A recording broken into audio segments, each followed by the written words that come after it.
पढ़ाई हो तो ऐसी, पढ़ाई भी मस्ती भी। आज हम पढ़ने वाले हैं क्लास 9th की एक poem a legend of the northland, written by Phoebe Cary. ये पोएम बैलेट फॉर्मेट में लिखी गई है, यानी कि एक स्टोरी को पोएम फॉर्मेट में लिखना विथ राइमिंग स्कीम्स। पोएम का नाम है अ लेजेंड ऑफ द नॉर्थलैंड, जिसमें लेजेंड का मतलब है हिस्टोरिकल स्टोरीज़ जो हमें दादाजी या नाना जी से सुनने को मिलती हैं, वो वाली स्टोरीज़।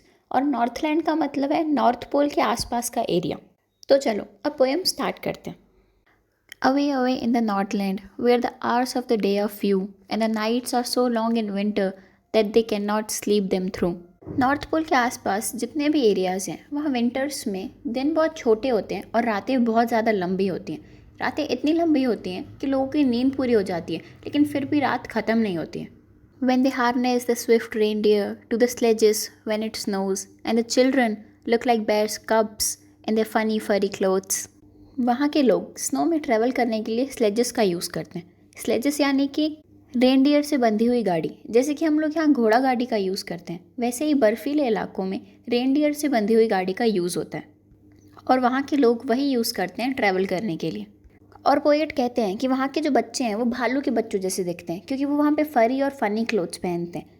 बर्फीले इलाकों में इतनी ठंड पड़ती है कि बच्चों को ठंड से बचाने के लिए फर से बने हुए क्लोथ्स पहनाते हैं और उनमें बच्चे भालू के बच्चों जैसे दिखते हैं। They tell them a curious story, I don't believe it's true, and yet you may learn a lesson if I tell the tale to you. इस स्टेंजा की फर्स्ट लाइन में दे का मतलब है उनके दादा दादी लोग, जो उन्हें एक अजीब सी कहानी सुनाते हैं। जो पोएट बोलते हैं मुझे तो नहीं लगता कि वो सच है, लेकिन फिर भी आप लोग को एक लेसन मिल सकता है, इसलिए मैं आपको वो कहानी सुनाता हूँ।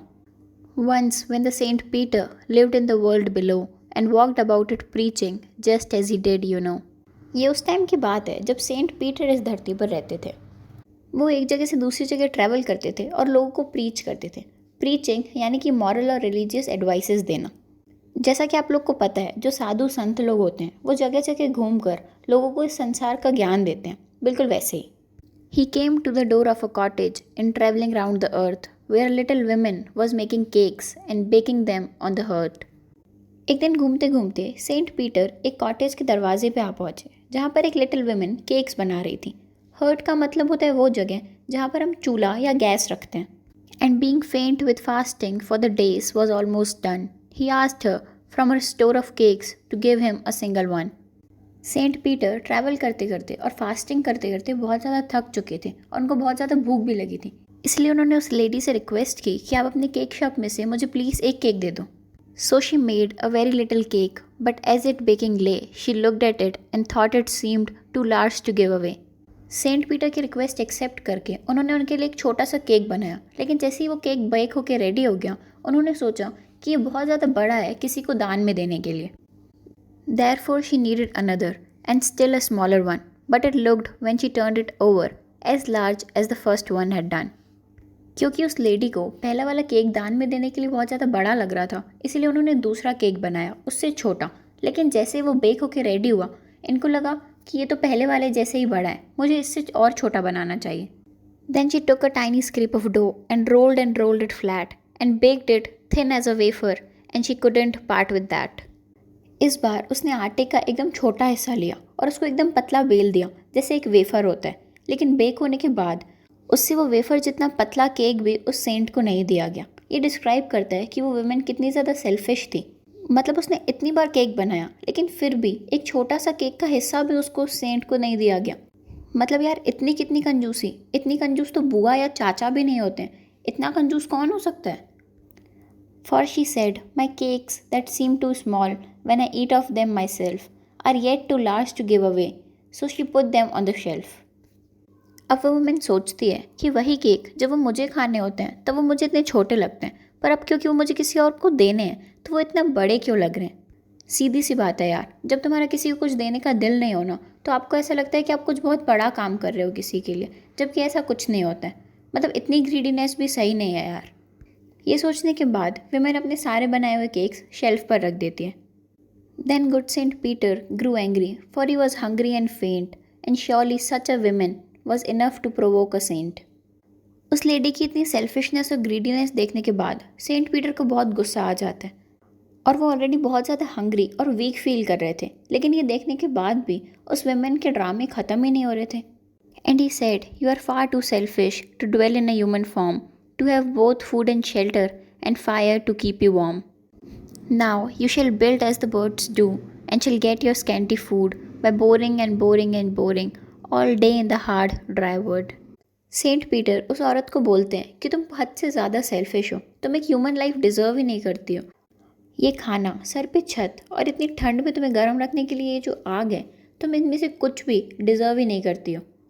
इसके बाद सेंट पीटर उस औरत को श्राप देते हैं कि अब तुम बर्ड में कन्वर्ट हो जाओगे और तुम्हें स्कैंटी फूड यानी कम से कम खाना भी तब नसीब होगा जब तुम पूरा दिन हार्ड ड्राई वुड में छेद करती रहोगी। यानी कि वो सेंट उस औरत को श्राप देते हैं कि अब तुम एक वुड पैकर में कन्वर्ट हो जाओगी और तुम्हें पूरा दिन हार्ड ड्राई वुड में छेद करता रहना पड़ेगा, तब जाके तुम्हें कुछ खाने को मिलेगा। Then up she went through the chimney, never speaking a word, and out of the top flue a woodpecker, for she was change to bird. Women बिना कुछ बोले घर के अंदर चली गई और उसके बाद घर की चिमनी से निकली एक वुड पैकर बन के। यानी कि वो जो विमेन थी वो सेंट पीटर के श्राप की वजह से एक वुड पैकर में कन्वर्ट हो चुकी थी और अब उसको अपनी पूरी लाइफ एज अ बर्ड ही बितानी पड़ेगी। She had a scarlet cap on her head and that was left the same, but all the rest of her clothes were burned black as a coal in the flame. जब वो would पैकर बन के chimney से बाहर निकले तो सिर्फ उसके सर पे एक लाल कैप थी जो सेम थी उस विमेन के कैप की तरह, और बाकी सारे कपड़े विमेन के एकदम जल के ब्लैक हो गए थे, इसलिए वुडपेकर की बॉडी ब्लैक दिख रही थी। And every country school boy has seen her in the wood where she lives in the trees till this very day, boring and boring for food. और वहाँ के जो स्कूल बॉयज़ हैं वो बोलते हैं कि हमने उस वुडपेकर को देखा है, वो आज भी इस जंगल में रहती है और पूरा पूरा दिन ट्रीज़ में होल करती रहती है खाना ढूंढने के लिए। और इसी के साथ ये पोएम यहीं पर ख़त्म हो जाती है। और इस पोएम से हमें सीखने को मिलता है कि सेल्फिशनेस और ग्रीडीनेस कितनी ज़्यादा ख़राब चीज़ है। हमें हमेशा लोगों की मदद करते रहना चाहिए। अगर हमें कोई नीडी दिखता है तो हमें उसकी मदद ज़रूर करनी चाहिए। आफ्टर ऑल काइंडनेस ही तो लाइफ में मीनिंग क्रिएट करती है यार। और तुम कभी किसी की हेल्प करके देखना, तुम्हें खुद से अंदर से एक अच्छे इंसान वाली फीलिंग आएगी कि हाँ यार, मैंने कुछ अच्छा काम किया है, मैं एक अच्छा इंसान हूँ। और ऐसे ही एक और अच्छा काम करके हमारे चैनल पढ़ाई हो तो ऐसी को अभी के अभी सब्सक्राइब करो और बेल आइकन को ज़रूर प्रेस करना और इस वीडियो को लाइक, शेयर एंड कमेंट ज़रूर करना।